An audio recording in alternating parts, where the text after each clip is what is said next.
Welcome back. Now, we've mentioned it a few times this morning, and now it's time to find out what it is. What it is, yes. Good morning to the womb witch, Jen Kavanagh. Good morning to you. Hi. Hello. Thanks for joining us, Jen. I suppose the womb witch, where and what is... Tell us more. Okay, so the womb witch came about in I was culminating the mixture of things that I do. So with the womb space, I work very physically with it. So on a very physical level, looking after the menstrual cycle and getting women to really reconnect with their bodies. But physically, like, when I think of that, I think of it being, you can physically touch something. You're not, going in and touching people's wombs. I'm not specifically manipulating anything. No, that's not what I mean. It's like working with the nutrition, the lifestyle aspect of it. That's all on the physical level, right? So you're really beginning to understand it and help it and nurture it. And then the witch part comes in when you're reconnecting to it on a more energetic level. So for women, we hold a lot of our emotions in our womb space. We hold a lot of different traumas and things that have happened to us in our life, in our womb space. Our sense of self-worth is very caught up in our womb space. And this is all energy. And witch, to me, really means working with energy and working with different elements and working with the cycles of nature. And that's what I'm trying to do here, is combine both and really reconnect women with themselves. So I suppose, being Irish, we'd have the Sheila Ní gigs, when we'd look back into our mythology, and an awful lot of, whether you're in Celtic mythology or all mythologies, an awful lot of female goddesses are connected to the womb. So it's something that's not new, and it is from a spiritual term. Yeah. But when you say that we hold an awful lot of trauma in our womb, like, I don't, what does that mean? Because I would think that that's kind of a mental health space. No, so trauma can be held, and this is being proven through different doctors that are out there now that are showing this work and showing how trauma, when it happens, is actually stored physically in the body, and it can create dis-ease in the body. So we can see that a lot with our menstrual cycle when that starts to come through. Like, a lot of people have very heavy periods, they have different things going on like PCOS or endometriosis, and a lot of that can actually be linked back to different traumas happening when they're younger or throughout their lives. And we carry this with us until we start to clear it out. So you need to clear it out physically, yes, you need to work with the body, you need to work with your diet, with your lifestyle, and start to change these things, but you also need to address the emotional aspect. So what are you carrying emotionally in the body that you're not releasing? I mean, how often have we been told in life to suck it up and get on with it? Yeah.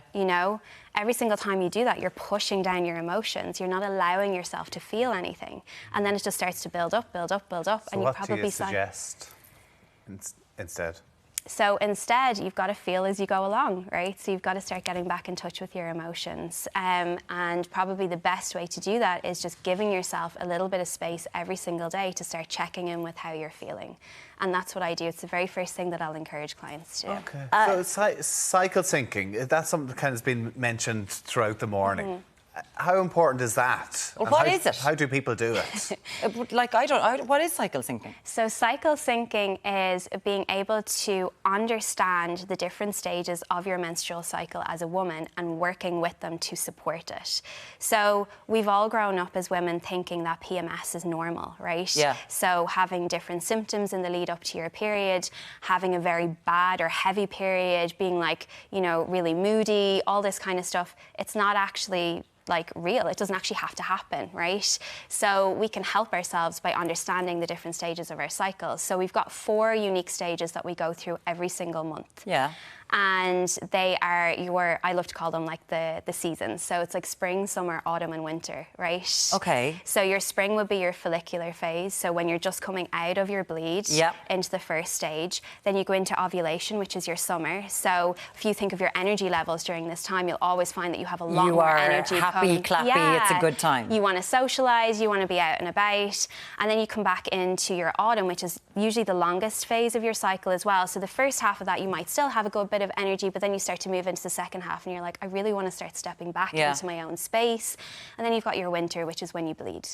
Right. And that's when, I think, friends, I'll be chatting to them and it's like, you don't want to be going for that run. You just feel tired, wrecked. You want to sit down and cover yourself in blankets and watch telly. Exactly. And how often as women are we told, as I said, to get on with things, and we do. So we have to do it for our workplaces and how we show up. We do it because we think we have to stick to a certain lifestyle. So we have to go to the gym every day, or we have to go to the gym 5 days a week, or else we're a failure. And even eating, there's so many ways in which we can eat differently throughout each stage of the cycle just to support the next phase that's coming up for ourselves. So it's getting women to really understand that and then be able to work and support themselves and not have to have PMS anymore, not to have any dis-ease in the body. I think it's really interesting because, I don't understand I don't really have an understanding of my cycle. And we do live in a place where it's still kind of embarrassing to talk about periods. Yep. Like, I wouldn't expect men to be able to sit down and to talk about periods, considering women have only started to do it in the last decade or so, you know? You're holding up well, Tommy. Like, but you really are. I think it's really tough to expect men to be able to have open chats about this when women still aren't there. No. So, in 2020 there was a tampon ad that was banned because there was 84 complaints.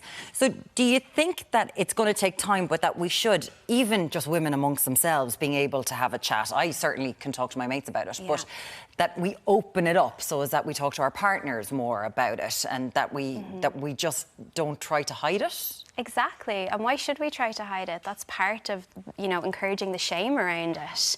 If we were able to have open and honest conversations about these things, we wouldn't have to worry about it. Like, it would be so much more of an accepted part of society. But we have this narrative that having a period is shameful, and we have to hide it, and we have to, especially not talk to men about it and not have men talk about it. And I think that if we all just start speaking about it a little bit more, and using the word period, using the word bleed, talking about the different stages of it, actually explaining what our PMS symptoms are to our partner or to other people who are in our lives, and helping them to understand why we might be feeling a certain way at a certain time. And we have to learn first. We have to be able know. to educate somebody else. And that's my goal. I want women to take back that power and have that knowledge. And have you had many men talk to you about this? Listen, it's something that was it's not something I grew up speaking to my parents or sister. But listen, I have a daughter and I have a wife, and my wife would talk about it as well. But I don't want to go into great detail about it. You get the text at the shop. Yeah. But even to know cycles, all that sort of stuff, you kind of need to know. So, where do you want this to get to? Do you want people just to be free and open and talk about? I want it to not be a thing that anybody even has to think about talking about. It's just there. It's normal. So what does the womb witch do for this? What's your role in this? How do you have people, women come to talk to you about this? Do you have men come to talk to you about it?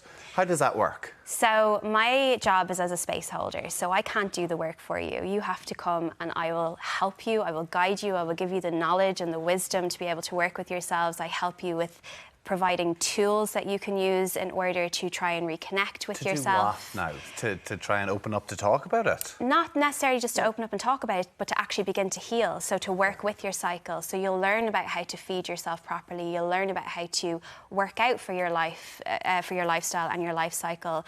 You will learn how to bring in different tools to support your mental state throughout the month. So as your hormones naturally fluctuate, your mood naturally fluctuates. And, as women, we're made to feel crazy for this happening, and it's just normal, It's going on all around us. There's a lot going on through the body.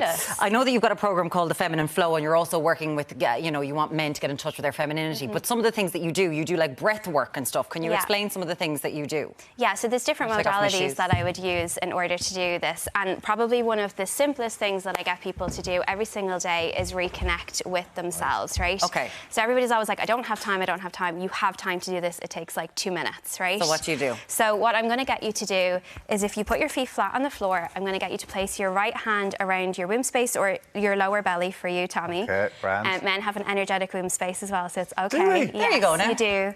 And then you're going to place your left hand on your heart space. And what you're going to do is just close your eyes down for me and just feel around the kind of energy in the room, get a little bit comfortable in the space, and then I'm just going to get you to take 3 deep breaths. So as you inhale, you're going to imagine that breath traveling all the way down around the root of the pelvis and then back up and out through the mouth. And as you release it through the mouth, I want you to release a sound with it if you feel like you want to. Okay, so you're really working on releasing. So allowing that belly to fill up, inhaling in and exhaling out. We're going to do that 2 more times. In and release. And once more for me. In Big release. And just take a moment there and just see how you feel. Everything should have calmed down a little bit for you, a little bit more in touch with I love the deep breathing. We did it with breathing with I love the sound effects. I quite like that. Listen, Jen Kavanagh, the Womb Witch. Where can people find you? On Instagram is the best place, jenkavanagh.ie. Thank you so much, Jen. Lovely to chat to you today. Cheers. Thank you so much. Thanks, Just to guys. take the heels off. Still to come. From Womb Witch to catwalk. Comfy on the catwalk in a minute. Plus, garden gadgets to heat up the summer party. Stay with us. You did well.